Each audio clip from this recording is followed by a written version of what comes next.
Welcome to the Panoptic Gamers Podcast, the show where we discuss all aspects of gaming, from the face values of genres to the deeper meanings within. No topic is safe.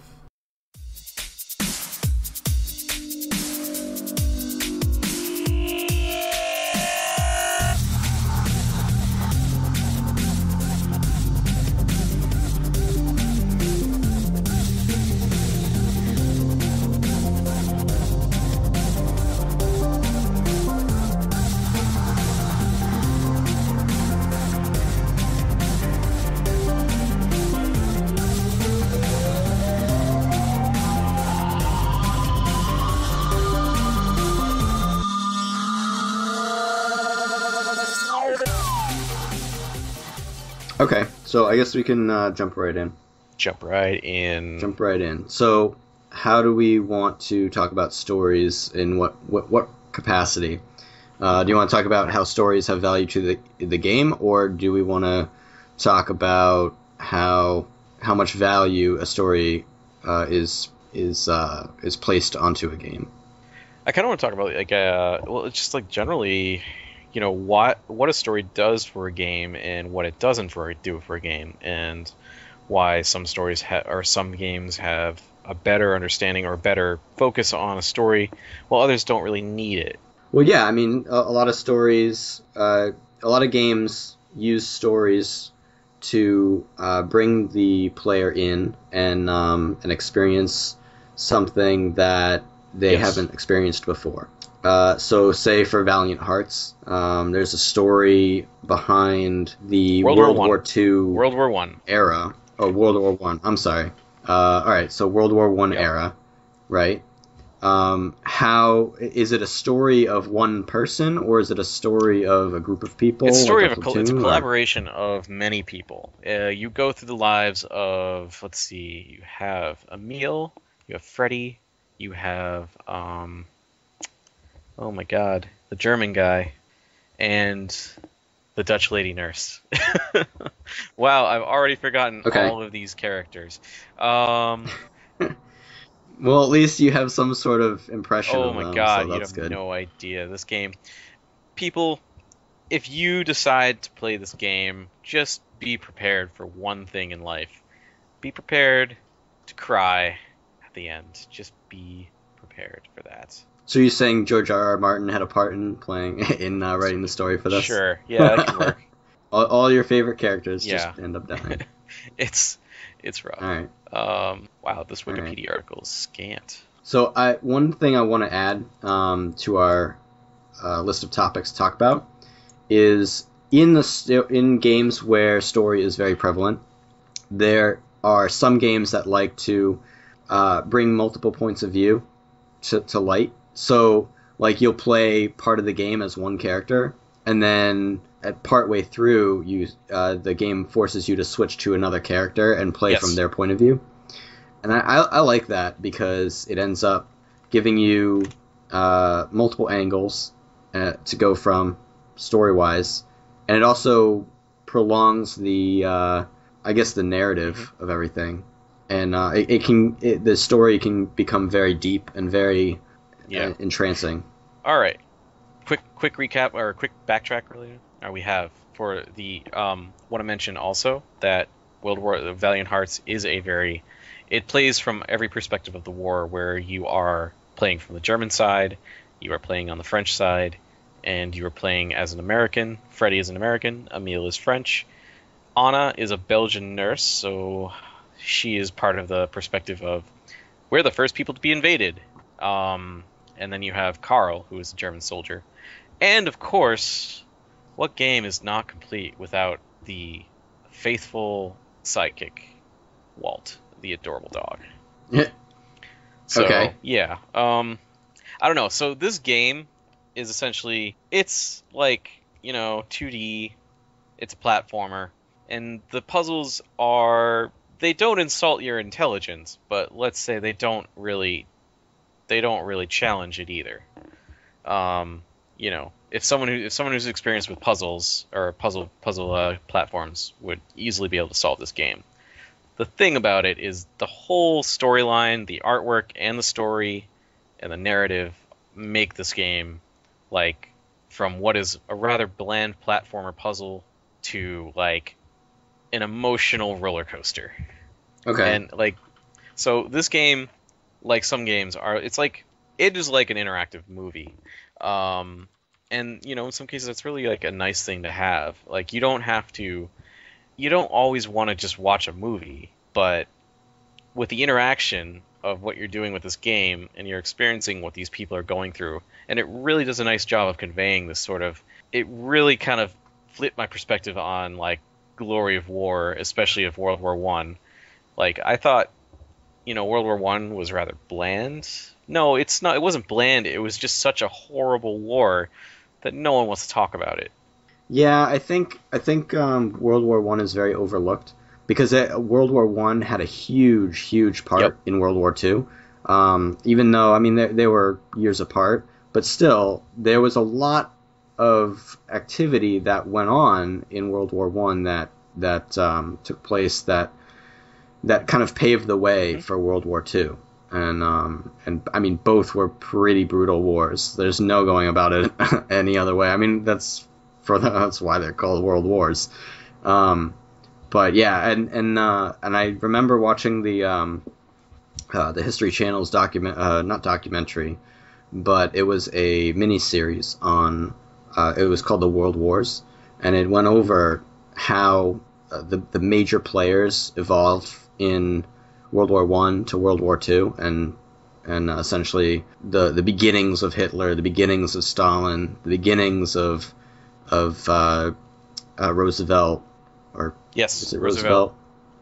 Yeah, it's Roosevelt. Churchill. Churchill took a Churchill. That's Churchill right. was a Navy commander or captain in World War One. Yeah, and he had made some like poor choices in World War One and was like ostracized for it, and then somehow he gained traction again later on in World War Two when people started making poor decisions, and he was like, "Let me handle this, guys. I got an idea," and everyone was very apprehensive about it because they knew his history.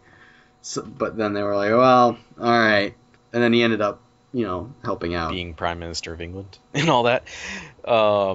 So, but that being said, I mean, there's a lot of story to it, a lot of parts to the story from every angle, and I can see why Valiant Hearts would take little bits from every side and put it into such an elaborate and complex story. Yeah, it follows the story of four characters. You play each of the four characters with Walt, the dog, transferring between the characters sometimes. On a side note about this game, if you do take this game up and suddenly get an interest in World War One, tons of historical facts in the game that are written, and you can find historical items and so forth. But if you want like a great podcast on the whole subject of World War One, check out Hardcore History, Blueprints of Armageddon. There are 4 parts right now. Very long podcast, but worthy listen. Anyway, onward to the next story. We have, covering Valiant Hearts, we should jump into something a little more interactive. I would like to give a nice tribute to Psychonauts. Now, this was a game made way back in the day, and this game had a wonderful story, very enjoyable, very funny, very humorous, and it was by that guy that everybody knows his name, but just So I haven't played Psychonauts, and I've seen it played a little bit, little bits and pieces. It looks pretty fun. The artwork is the art style of the game is very very cartoony, but very well done. And this is another game where the gameplay is actually really well done, but it is a kind of a standard gameplay. Oh yes, it was by Tim Schafer. The story game was created by Tim Schafer and Double Fine Productions. And basically, gameplay, it was okay. It was a standard open world adventure kind of deal where, like, I would say, it was comparative to like Mario 64 when that first came out, where you'd wander around, you would gather and collect things and solve puzzles and talk to people and so forth. what made this game really stand out was that the story was such a well done story, and it just had great voice acting, and it felt like another one of those like games that felt like a movie. Yeah, I really enjoy movie story kind of games. The ones that you really, I mean, have a lot of, they have a lot of cutscenes, and they have a lot of dialogue to it that you can kind of just sit back and kind of listen to and watch.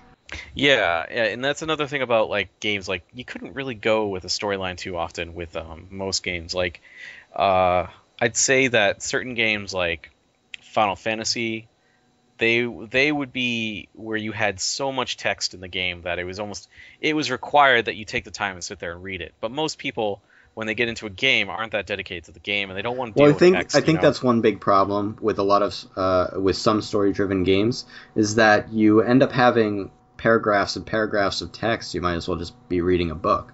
I feel like that when you are playing a game, it's more like an interactive movie than an interactive book.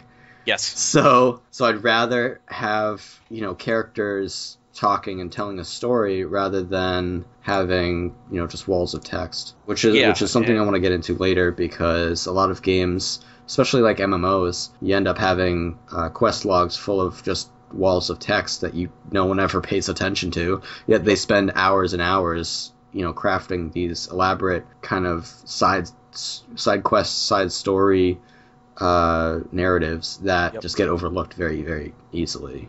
Yes. Now, I will say that audio in and of itself is actually very expensive to do in comparison to like text, because you do have to have a recording of everything, and it can get very long hours of recording. This jumps into the next topic, or next game, Bastion. Bastion is this kind of was a revolutionary way of telling a story, where you had a narrator telling it like a movie. Like you had a narrator kind of voice just going on while the game was playing, and the narrator actually was coded or programmed to be intelligent enough to actually play the right dialogue based on events that you're doing in the game. For instance, there's a great point in the game where you're just kind of, might be screwing around, or you might actually just be sitting around for a while, and the narrator will just pop up, was like, kid just wanted to sleep for a little while. Or there's another part where there's nothing in the area except all this trash and like this debris, and if you just start wailing on this debris, the narrator will pop in like, kid just raged for a while. Yeah. I have to say, one of my favorite types of story-driven games are narrated games, and I completely agree with you. It definitely adds a different spin to the story, because not only are you involved with the character itself, but you're also involved in almost like a campfire style storytelling time. You know what I mean? Yeah. Where it's you're listening to someone narrate someone else's experiences, someone else's life. One kind of quirky example is that game. Oh shit, I'm blanking on the name of it. Where you are like you start out in a cubicle. You played this. Oh yes, what was that called? Stanley Parable. The Stanley Parable. Parable, that's it. Yes. And everything that you do is narrated, and whether or not you do nothing or stand still, it narrates based on that, and it can be very snarky and very trying to think of another witty word. And quirky. Yeah, witty, quirky, snarky. It likes to break the fourth law a little bit. Yeah. But I think that adds to the yeah, game. it does. I mean, like basically, it's very. It can be comparable to Portal in its humor, but it's not. It's one of a humor of its own, where you're just kind of like putting yourself into a you play out a story, and if you play it like it expects you to do, everything goes your way, but it's way too easy and it feels very fake. And I think they do a beautiful job of that, because then you end up back in your cubicle and the game starts over. It's like, play me again. Like, okay. Yeah. Well, I don't want to do the same thing. All right, what if I do this? And things getting weirder, and then you have a different ending, and then like you start really just messing with the game, and you kind of feel like, maybe the way I did it was not the way I was supposed to do it, and you just keep trying to find a different way, but every way just kind of feels a little more unsatisfying. You're Yeah, kind of yeah. like lost in this like meta hell of Office Space. Yeah, but that's part of what the game story is that it's kind of trying to bring you out of a mundane situation and kind of almost parody a mundane situation, parody someone's boring life. You know what I mean? Yeah. Yeah. I have played after looking at my Steam account. I have played a few games that are pretty a lot more story driven than the ones that I was suggested earlier, which would be let's see. So there was I had it. Where is it? Okay, so there is Dead Space, which is very story driven, not in the same respect though with a narrator. Yeah. Yeah, we could also include Half-Life. Max Payne.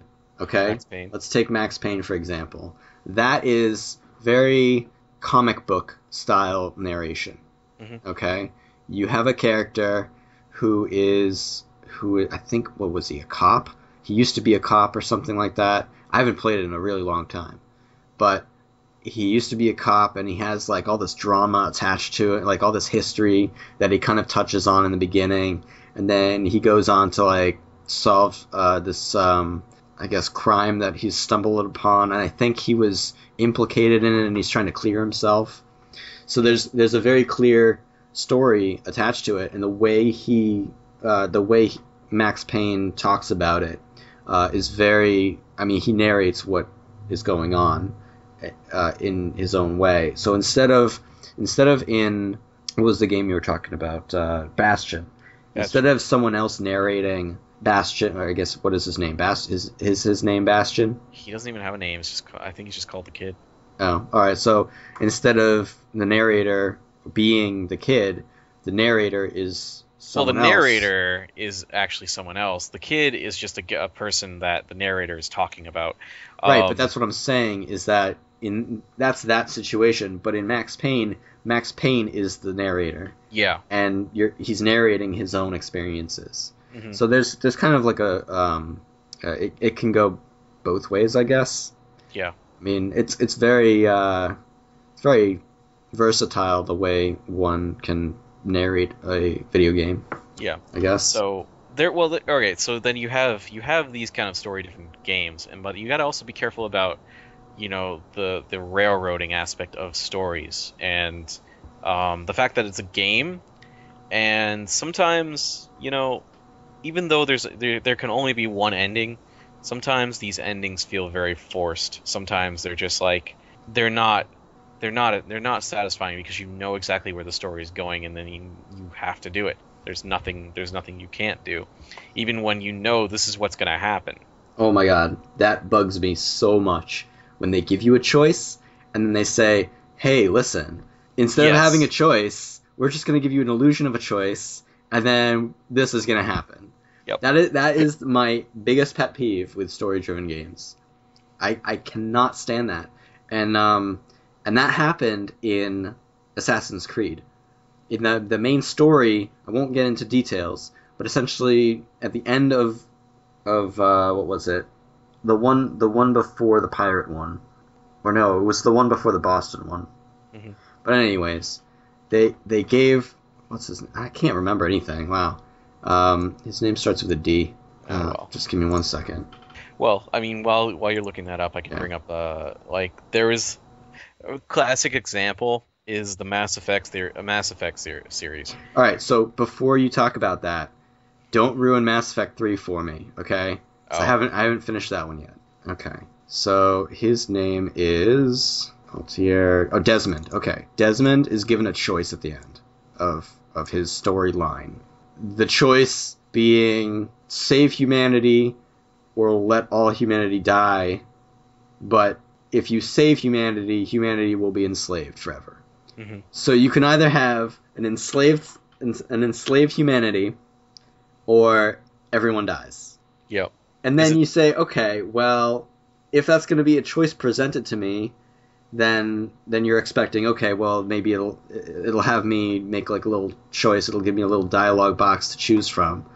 But then you go forward from that to like the next page, or however you want to say it, the next dialogue part, and then Desmond chooses for you.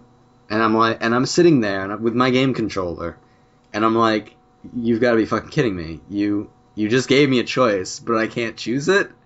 That doesn't make any sense. Why are you doing this to me? Yeah. I got so mad. Oh my god. It was so frustrating. And that I think that also there was a point in New Vegas that also did that. Like towards the end, you're given a choice, but ultimately you don't really get to choose how it ends. Yeah.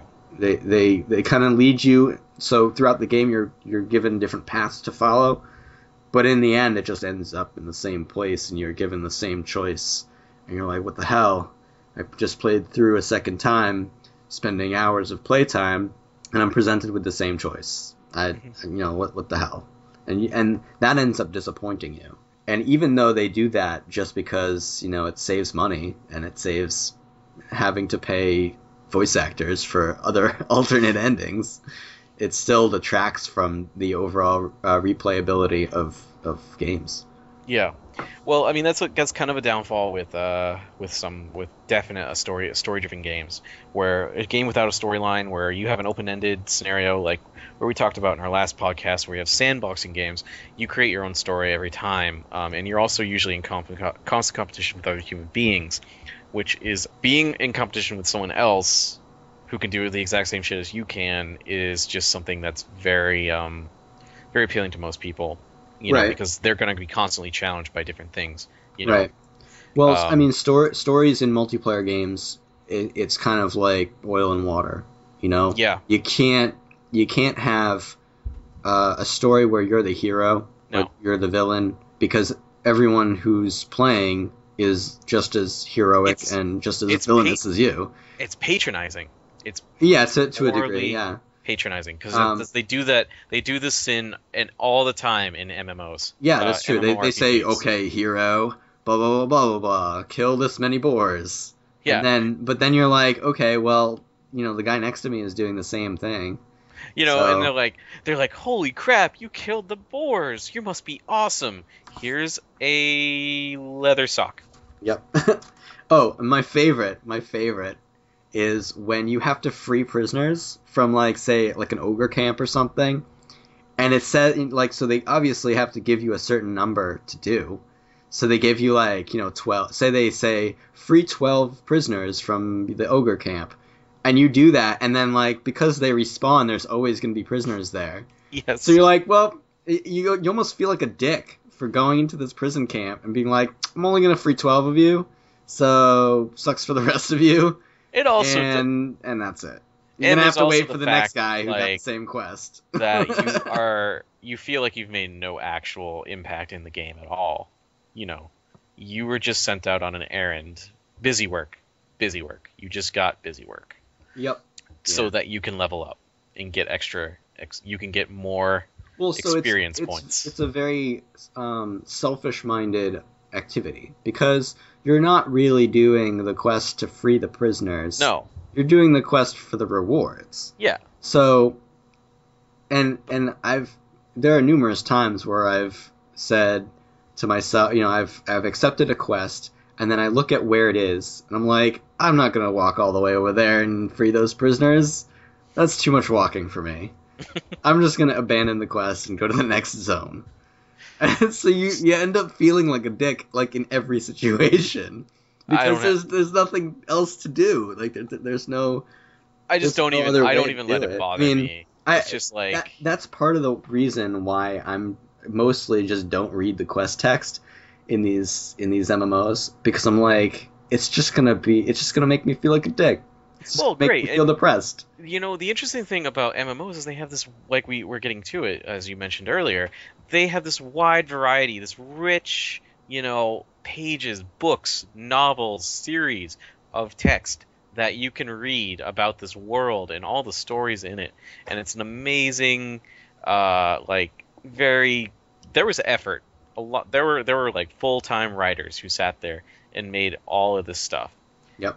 And I think that the percentage of people who read it is like, of people who play MMOs, I think you got like a 1% who actually sit and read and enjoy reading this kind of content. Yeah, I would agree, and especially not even just quest text. Okay, that's one thing. Yeah, but there's if lore. you have, well, yeah, obviously there's lore. Like there's the main quest lines, but that's not what I'm talking about. There's even parts of these of MMOs that there are like bookshelves that might have a book that you can click on, and then flip through the pages of a book. Yeah. Or maybe you find an item on the floor and it's a book or like a scroll and you can read it, but it has no bearing on any quest. It has no bearing. It has no value to you. So you're like, all right, well, what do I do with this? Just sell it? Well, that's the other thing. There's no value to reading the book at all because it might tell a story or it might tell you of a recipe or something. It might tell you something about the world, but it's of little use. Like, what can this book tell you that actually affects your decision in the game? Of like an MMORPG. Right. I think it's also like it's very hard to keep anything that's actually of use in an MMO a secret like that. Like you have to go and delve through the lore of the game to find out like something useful. Like, oh well, if I go here, there should be a secret entrance or something. That just doesn't happen anymore. Yeah, there isn't much character development that you can get attached to. So, I mean, you can choose a race and you can choose a class, and that's pretty much the extent of it. But when you get right down to it, there's not much to that character other than those things. And you're not really, you get attached to your character mostly because you've been playing it for so long, but there's really no differentiation between another, elf warlock or something like that other than your gear. And the thing is that in order to draw people in, you need to make people feel special, and you need to make people feel like they're actually a part of a story. Like, so say I find it very different to play like Dungeons and Dragons than to play World of Warcraft, because even though you still have stats, you still have a character that is a race and wears cloth armor or whatever. You're putting a backstory to a character in Dungeons and Dragons that is very unique, and no one else would have your character. You might be born from an island, into a family of riches, and you've inherited, X amount of coins, and but that adds to a sort of uniqueness to your character that I think is very invaluable to when you're being immersed into a game and being drawn in as a player. And I think it's a very enriching experience, especially when you can very actively get into it. Yeah. I want to also give a mention to Arcage at this point. That is a new game that's in beta right now. It's coming out in September 16th, I believe, and it'll be a free-to-play game with a premium subscription. But the fact is, I want to point out that this game is also an MMORPG, but there is an aspect of... Let me just be frank. The story in the game is not very compelling. There are a lot of narratives in the game, and it does kind of let you just sit back and play the storyline, and then you can just listen to what's going on. And that's okay. But the real draw for me with this game is that the potential for a real player-driven story arc. Like, I think that the idea right now is if Stock or Ben will get his way with us playing all together, is that we will be pirates, and that there's like going to be a whole trade system in the game where you have to bring certain cargo from one country to another, and this gives you like a real reward in the game for, because if you deliver these goods, you get like this special type of currency that can get you really good gear, and it can get you really good so you're not just working towards dungeons. Player driven content can give you a lot of, or player versus player driven world can give you a lot of rewards for that. You don't just get it through dungeons. Yeah, I did play the beta of Arcade, and despite the fact that I really loved it, I do have to say you're right. The story is very lacking. So in that sense, it creates a void that is filled by players creating their own story. Yeah, and that in and of itself is, I mean, it's a way of playing, surely. I think it's a more innovative way of playing the game than any other MMORPG, because if you rely on players versus players to create their own stories, to interact with the world, like, for instance, you have farms in the game, you have houses in the game, and all of these have to be maintained. People have to pay taxes on them, and of course, if you want to own land, you of course have to have a premium subscription, but that's, I guess, how they're going to make money. Right. But within the game, these objects are things that bad things can happen to. People can steal your crops, and people can do this or that, and you can also be someone of, like, a person of justice, and you can start doing bounty work, and you can find these people, and you can disable them, and then they have to go to court, and they have to go to jail. I have to say, it's one of the reasons why I really like this game, because it is a very well done mix of player storyline, like player made stories, as well as in-game narratives. Granted, the in-game narratives aren't great, and I think in part is because it's a Korean game, and they're basically throwing all the foreign language into a translator. Not to mention you have a translating, you get a whole bunch of stuff that's lost in translation. So, I mean, that doesn't help. Yeah. So I think it's not really the fault of the game itself for presenting the story in a poor light, in a poor manner. By the same token, they've allowed the players to fill that void on their own, and I think that is a redeeming quality of the game. Yeah, so, I mean, basically it's just going to be a wait and see, because I'm going to not really pursue this game until it actually comes out in as a release, because I don't want to recreate my character and everything. Yeah. Well, I mean, frankly, I was able to get a leveling good was flavor just of the generic. game. Leveling the character is just a generic level. Yeah, it doesn't feel too great to level. Well, yeah, I mean, leveling can be a grind, but that's just the way it is. I mean, there's no uniqueness to the actual level experience. Where, like, I will give a quick mention to WildStar. WildStar has a very unique gameplay. Great time leveling. Quickly died off after the level factor, though. Yeah, I never really had an interest in playing WildStar. It was just too. It was a bit much when it came to cartooniness. It wasn't my thing. Coming from the guy who plays World of Warcraft. Yeah, I mean, that's cartoony. Yeah, it is. It's very cartoony. I've grown attached to certain characters. But I love WoW. And I mean, I don't really pay much attention to the story other than the overall story. So, I don't know. I wasn't really too interested in getting into another MMO. The only thing I enjoy about WoW these days is every time they come out with a new expansion, I get to watch a sweet video. That's true. They do make really good cinematics. And their story is very well made. They have an insane lore. Their lore is probably one of the best out of any multiplayer experience. It's very intricate, yes. And they have to, because, I mean, they have such a following, and they just they also basically just crap money these days. Well, they eat money and yeah, crap content. I don't know about content. Content's rather scarce. They come out with it every year or so, maybe. No, I'd say they come out every 6 months. They do like a mini expansion, and they do. Sure, Warcraft, but I mean, like, if you're asking Blizzard in general, it's just, Well, Beggars can't be choosers, Vero. Guess so. Yeah. So yeah, story-driven games. Yep. I'd say that That pretty much wraps up a lot of what we wanted to talk about, right? I mean, there isn't much else to get into.